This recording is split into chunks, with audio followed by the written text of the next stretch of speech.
Well, today's message, although I'm going to do all I can to keep it in 5 minutes, see, I've already started my timer, is I think it's really important that we talk about today, especially from an aspect of leadership. And honestly, what I'm going to try to cram into 5 minutes, I'm probably going to talk like Caroline Leaf fast, because it really should be, if it's not already, it should be someone's doctoral dissertation or at a minimum their master's thesis.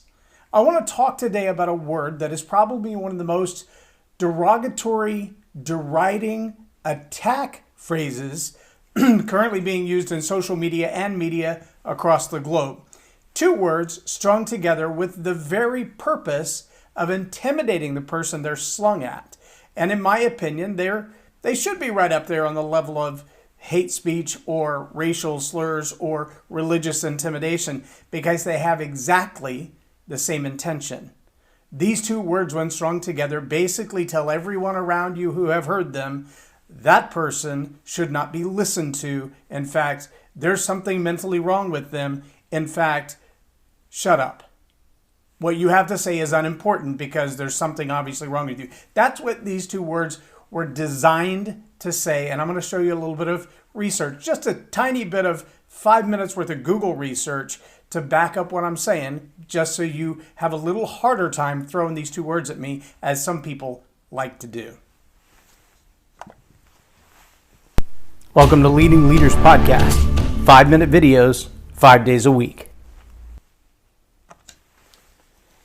The two words that are being thrown around are really about being able to say to someone who has an idea that doesn't fit the status quo. It doesn't fall in line with the marching orders of everybody else, whether it's the teacher or the media or the classroom or whatever else. I'm going to give you a really quick, very quick, if I can, story about my own personal experience with this when I was in the Air Force Fire Academy. We had a teacher who came in who had never taught in our class before. He was being evaluated for his own teaching ability. He was an enlisted man and a senior enlisted man to myself. But when he came in to teach a class, he taught about Halon 1301 at the time. Halon 1301 and 1311 were very new on the market in the late 80s. And so there were still some science questions about Halon 1301 and 1311 that had not yet been answered. Now, I have a tendency to listen a lot with my eyes closed because I'm a very visual person, and if what you're putting in front of me is not as visually stimulating as what's going on in my mind as I imagine and theorize over what you're saying, then I will listen with my eyes closed, and some people mistake that for sleeping, as did this instructor. And so he decided about 2/3 of the way through his lecture to call me out, to try to embarrass me in front of the crowd for not paying attention to his lecture. And he did so by asking me the question, how then does Halon 1311 and 1301 work?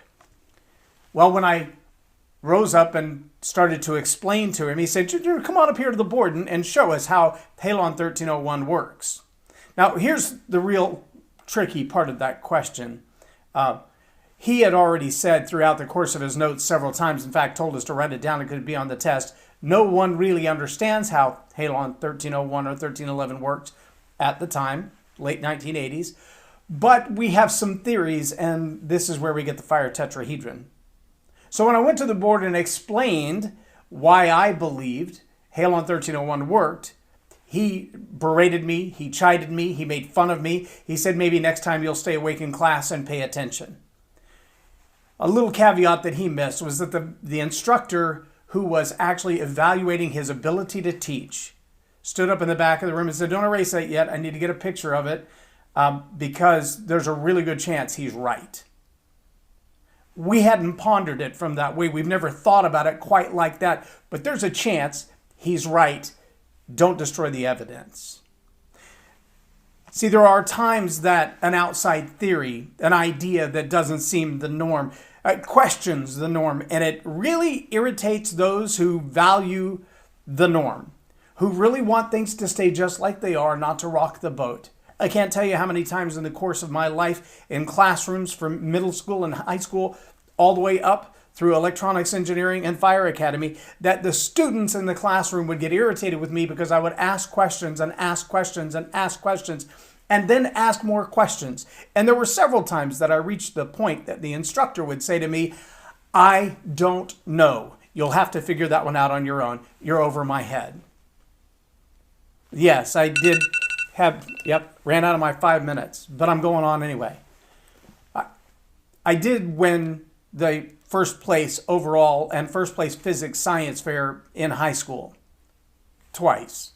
I also had scholarship for music, physics, and speech to go to university, but I didn't because I chose robotics and my girlfriend closer to home over going off to college. Turns out I didn't get any of the above. Didn't get the scholarship, didn't get the girl, didn't get the degree in robotics, and that's why I went to the Fire Academy. But I still love to study things that are beyond my ability to comprehend at the surface, which means, yes, I'm always digging right behind the first level that most people accept. Most students in the classroom would say, I got it, I can pass the test. I don't care if I truly understand it. I get it enough to pass the test. Let's move on. My curiosity doesn't stop there. Not with neuroscience, not with leadership, not with faith, not with my religion. It doesn't stop there. I keep digging. I keep digging into the countercultural things. I keep asking the questions why and how did we get here? And I do believe that in our society today, there are certain cliques of people who are digging deeper to get to the real truth, and there are those who simply going along to get along. They agree with the idea not because they really agree with it, but because it's easier to dismiss the idea than it is to, well, dismiss a friendship or to dismiss even the convenience of the high-paying job or the current opportunity or the current political climate. And that, my friends, is a recipe for hazard. So I'm going to read something to you. In fact, I'm just going to put it on the screen because this is probably prettier than I am anyway. You can probably read this. This is right out of the Oxford University Press. It says, how has academic research into, you ready for this? Here's those two big words, conspiracy theories developed over time. This chapter demonstrates that scholarly interest only emerged in the 1930s as part of a psycho-historical explorations into the origins of totalitarianism. Let me break that sentence down real quick for those who are not listening. Psycho-historical explorations into the origins of totalitarianism. That's why research into, quote, conspiracy theories began, or at least continued. This line of research continued into the 1950s and influenced public opinion on the subject matter as it received a lot of media attention. The common denominator of these earliest studies is that they pathologize conspiracy theories and those who believe in them. The tendency is to a certain degree palpable in the most recent research in social, psychological, and political science, which employs sophisticated quantitative methodologies. Now, the key phrase in this entire thing isn't just conspiracy theories or psycho-historical explanations of totalitarianism. It's that these earliest studies, common denominator is that they pathologize conspiracy theories. So you've got to ask yourself the question, what does it mean to pathologize a conspiracy theory? Well, here you go. Right here on Google, on the Dictionarycom, to pathologize means to regard or treat someone or something as psychologically abnormal or unhealthy. Most of the older theories pathologize same-sex attraction. Are you catching on yet? To pathologize someone as being a conspiracy theorist is equivalent, in my opinion, to a racial slur. It's to say you're not mentally capable of understanding, or there's something truly wrong with you. Let me give you a better example. Right here, this is the same search, by the way. I just scrolled down, oh, Jesus. I just scrolled down the page a little bit and I found this right here. It says pathologize, definition of pathologize at Dictionarycom. An example sentence from the web for pathologize. Quote, well, of course, people like Dr. Drew have to pathologize every behavior because it keeps their pockets lined. Are you catching on yet? There's a reason to marginalize and minimalize people who don't agree with you. There's a reason to pathologize or to accuse them of being mentally unstable or mentally unbalanced, or there's just something wrong with you because you don't agree with me. That, my friends, is a recipe for disaster. Remember, the Oxford University Press said the reason that political scientists and psychology research conspiracy theories is so that they can create the origins of totalitarianism and to pathologize those who hold the theories. Look, I don't expect you to agree with everything that I read. I really don't. I read a lot, and I intentionally read stuff from every possible angle. From every possible angle. I look into it, I dig into it, and I share the research that I come across. Some of it is from complete nut jobs, like myself, who actually believe that there are people who have an agenda way outside the scope of what we would consider to be a normal agenda. And some of them hide their agenda, and they lie about their agenda, and some of them are straight up about their agenda. And I'm okay with that. I'd rather you be honest about an agenda that doesn't serve me well. I'd rather you just tell me the truth so we can negotiate or at least talk about it. But don't lie to me about what your agenda is and hide it behind something else and then call me crazy for exposing your agenda, which is, by the way, the reason Julian Assange is still in prison. He exposed illegal behavior. Same with Snowden. He exposed illegal behavior. I don't care what administration was in charge when it happened. The idea of spying on American citizens is against our Constitution. We have the right, according to the Fourth Amendment, against illegal search and seizure. But when you can capture the data on my phone and use it against me in a court of law, yes, I know someone firsthand who can tell you that in interrogations and during their, what do they call that, discovery session, when they were being asked all the questions before they went to court, they were asked questions that they know for a fact came from content of a conversation in the shower in a private moment when their phone was turned off. I'm just telling you, this is firsthand from them. I'm the second hand. I'm telling you, so that makes it third hand information. But just do your research. Snowden and Assange were not making stuff up. But they're in jail not because what they discovered was wrong. They're in jail because they discovered it and they told the world about it. Silence those who dissent. Yeah, that's a Chinese communist government policy. That's a totalitarianism policy. That's not the policy of the U.S. It is not in our Constitution. We have rights against illegal search and seizure. We have rights against self-incrimination. We have rights against limiting the speech and the opinions of people. So call me a conspiracy theorist if you want to. But you better be ready to back up what you have to say. And you better be open-minded enough to look at the same issue from as many angles as I've looked at it and not just follow the party line, not just follow the story you've been told because it politically suits you. I don't care who the president is in office. Honestly, they can do more damage with a pen in 45 minutes than you could undo in 45 years. But I do believe that as we as American citizens don't stand up for our right to speak and our right to believe, we may find ourselves in an entirely different world. Let me give you one of the first conspiracy theories that rocked my world. See, there was a guy who grew up in a humble beginning. From a broken family, by all accounts, his mom was pregnant before his dad even married her, but he raised him anyway. 9 or 10 years old was the first time he ran away from home. He wasn't even in the place where he was supposed to be. The parents thought he was with him, but he wasn't there.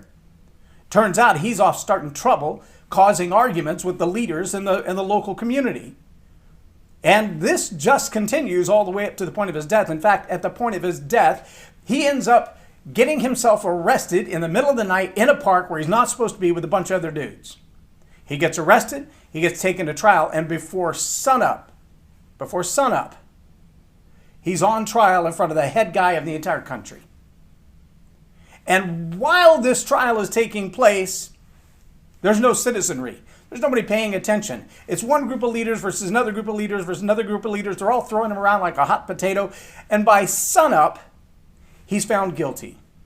By 3 o'clock in the afternoon, he's not only found guilty between midnight and 3 o'clock in the afternoon, found guilty, put on trial, arrested, put on trial, found guilty, and sentenced to death between midnight and 3 o'clock in the afternoon. One dude. Now, I don't know what kind of crimes you got to commit to be arrested in the park in the middle of the night, to be dragged in front of the court, to be found guilty and sentenced to death as the punishment worthy of what you did wrong. But that's what happened to this dude. So now the dude's on trial. He's going to die, and he dies. And they bury him. And after they bury him, his body goes missing. And when the Roman guards come back and tell the head dude, Pontius Pilate, we don't know where he went. We put his body in there. We rolled a big stone in front of it. We stood outside. Nobody came or went. But dude ain't in there. They paid them to tell everyone that the dudes that were in the garden when he got arrested, that those are the dudes that came and stole the body in the middle of the night. My friends, that is a conspiracy theory. That is a straight up lie of manipulation by the leaders in the government and the religious right at the time, who took advantage of the ignorance of the people who never saw the trial, who were never responsible for the trial, who had nothing to do with the death sentence. But they're the ones who are being told, this dude got away because of his friends. You want a conspiracy theory, my friends? Go back and read the book of Matthew and the book of Luke and the book of Acts, and then ask yourself, how far back do conspiracy theories go, and who really is responsible for them, and where does the pathology lie?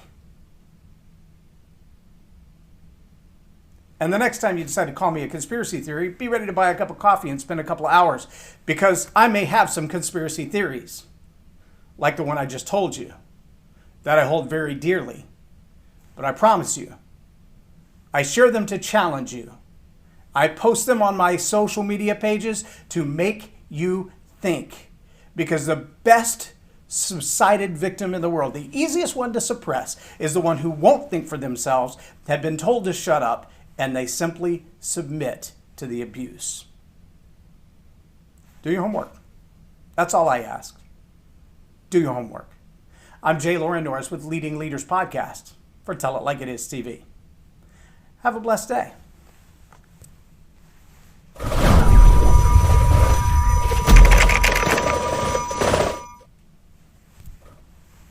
Subscribe now for our extensive video library of leadership lessons promoting faith, family, and freedom.